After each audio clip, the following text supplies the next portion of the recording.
Assalamualaikum warahmatullahi wabarakatuh. Hai teman-teman, perkenalkan nama saya Nisma Nisirina Mahfudah dari Prodi Pendidikan Bahasa Arab UIN Sunan Kalijaga Yogyakarta. Nah, di video kali ini saya akan membahas tentang salah satu bab yang terdapat dalam ilmu balaghah. Nah, dalam ilmu balaghah sendiri itu terdapat 3 cabang. Salah satunya yaitu ilmu ma'ani.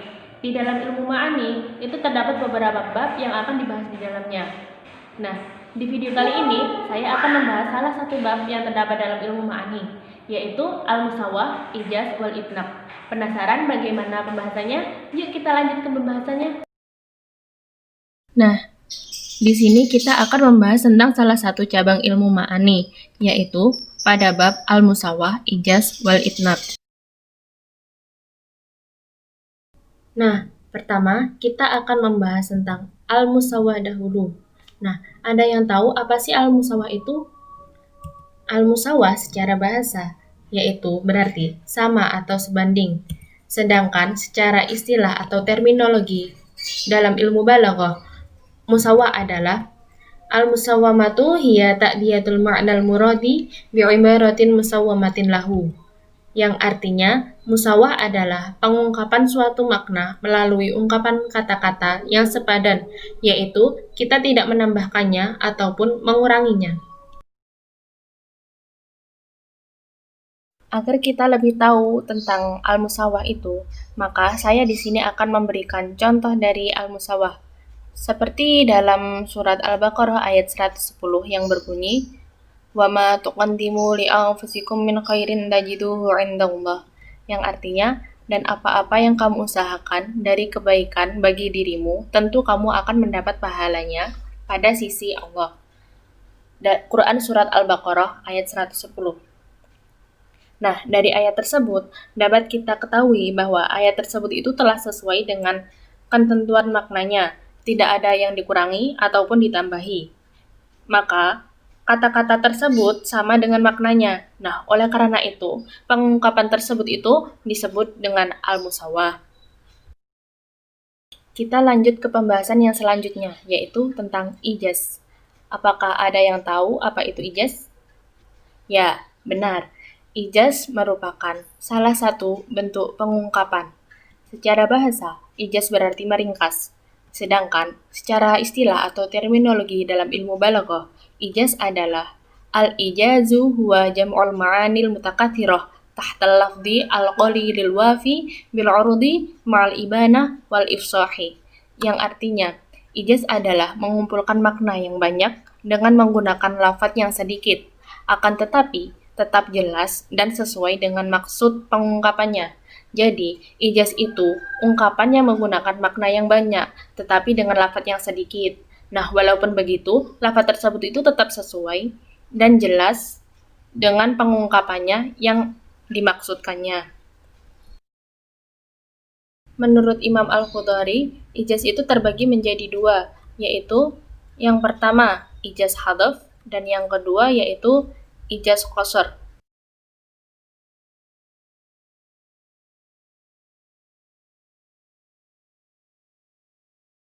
Ijaz hadaf. Apa itu ijaz hadaf? Ijaz hadaf ialah ijaz dengan cara membuang bagian dari pernyataan dengan tetap tidak mengurangi makna yang dimaksudkannya.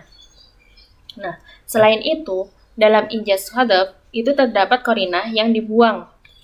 Nah, ungkapan yang dibuang dalam kalimat ijaz hadaf itu ada bermacam-macam, antara lain huruf, kata isim yang berfungsi sebagai mudhaf, kata isim yang berfungsi sebagai mudhaf ilaih, kata isim yang berfungsi sebagai mausof, kata isim yang berfungsi sebagai alat, adat syarat, frasa jawab syarat, kata sebagai musnad, berupa musnad ilaih, berupa lafaz yang bersandar, lafaz yang dibuang berupa jumlah, dan lafaz yang dibuang berupa beberapa jumlah.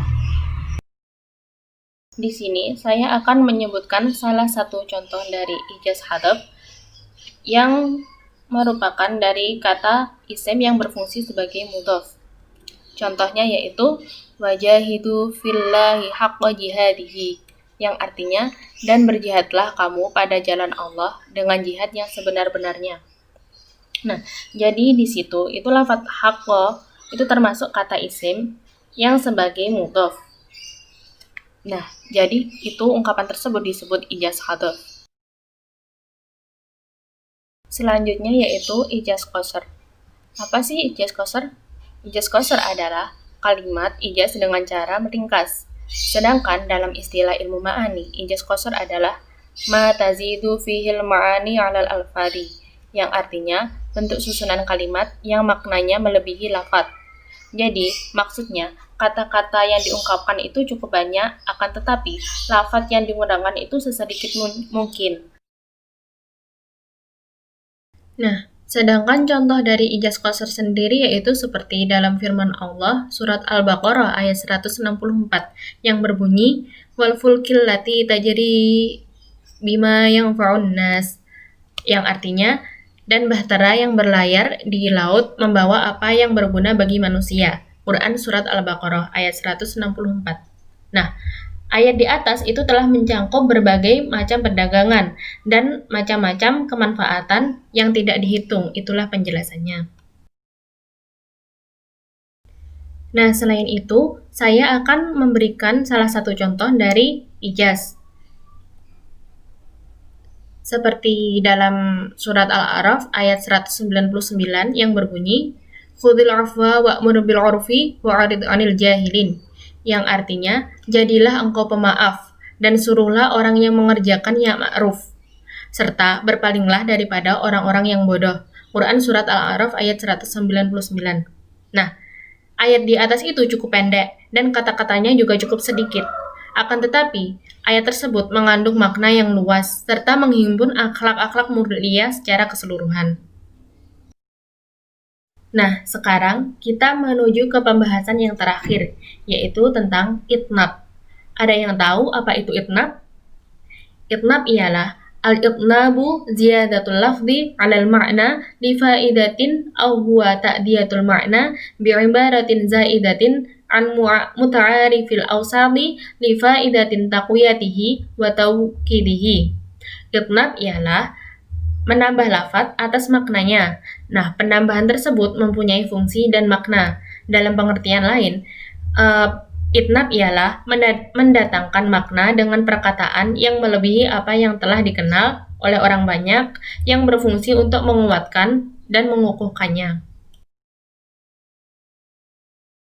Sedangkan bentuk-bentuk itnab itu sendiri ada 5, yaitu yang pertama, menyebutkan yang khusus setelah yang umum, yang kedua, menyebutkan yang umum setelah yang khusus, yang ketiga, menjelaskan sesuatu yang umum, yang keempat, pengulangan, dan yang kelima, memasukkan sisipan atau jumlah i'tiradiyah.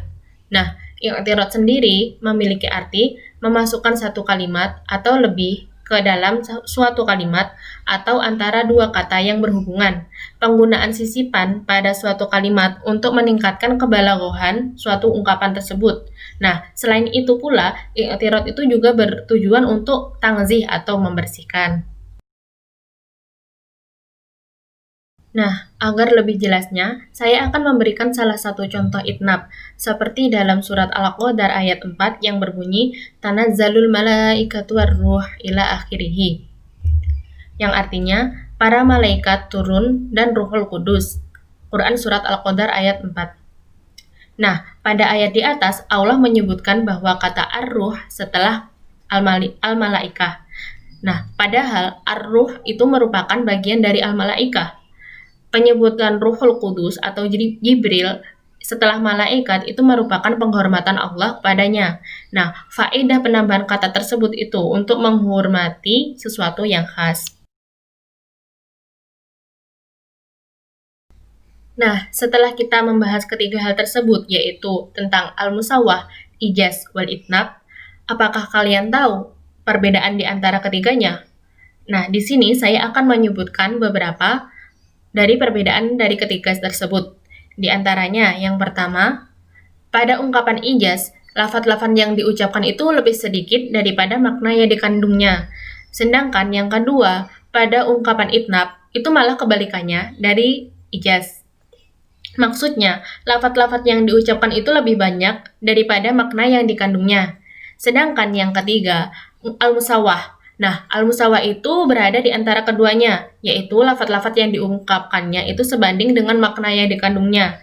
Maka dari itu, antara lafadz dengan makna itu sama atau sebanding ataupun seimbang. Itulah yang dinamakan al-musawa. Nah, bagaimana? Apakah kalian sudah paham dengan penjelasan dari video tersebut? Maka dari itu, apabila jika ada suatu hal yang ingin dipertanyakan, silakan tanya di kolom komentar ya. Jangan lupa. Baiklah, sekian video dari saya. Apabila ada salah kata atau penjelasan yang masih kurang, saya mohon maaf dan mungkin itu bisa buat koreksi untuk saya. Semoga bermanfaat dalam video kali ini. Wabillahi taufiq wal hidayah. Wassalamualaikum warahmatullahi wabarakatuh.